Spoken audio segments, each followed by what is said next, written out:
कुंभमेळा आपल्या संस्कृतीचा अभिमान आणि श्रद्धेचा सर्वात मोठा सोहळा, जिथे करोडो लोक एकत्र येतात तिथे त्याची सुरक्षा करणं हे सरकारचं पहिलं काम. पण आजच्या काळात सुरक्षेसाठी सीसीटीव्ही कॅमेरेज किती महत्वाचे आहेत ते आपल्याला माहिती आहे.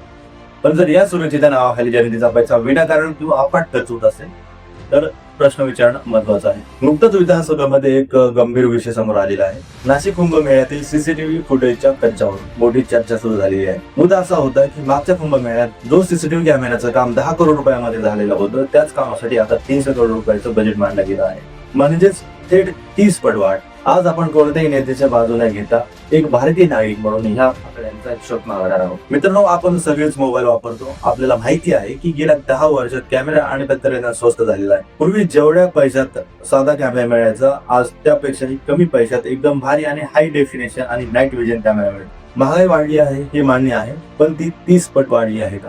10 कोटीचे 15 कोटी किंवा 20 कोटी झाले असते तर समजू शकलो असतो, पण थेट 300 कोटी. कुंभमेळ्यामध्ये सीसीटीव्ही कॅमेरे हवे आहेत, कोणाचंच दुसरं मत नाही. गर्दी सांभाळण्यासाठी किंवा हरवलेली माणसं शोधण्यासाठी हे गरजेचं आहे. पण सुरक्षेच्या नावाखाली सरकारी तिजोरीवर असा हात मारणं कितपत योग्य आहे? कुंभमेळा हा आपल्या सर्वांच्या जिव्हाळ्याचा विषय आहे, पण जिथे श्रद्धा असते तिथे भ्रष्टाचार नसावा ही आपली भावना आहे. जर 300 कोटी खरोखरच कॅमेरे लावण्यासाठी वापरले जात असतील तर सरकारने याचं स्पष्टीकरण जनतेला द्यायला हवं. कारण हा पैसा तुमचा आणि माझा आहे, जो आपण टॅक्सच्या रूपाने सरकारला देतो. भक्तीच्या नावाखाली जर कोणी चुकीचे धंदे करत असतील तर तो आपल्या संस्कृतीचा अपमान आहे.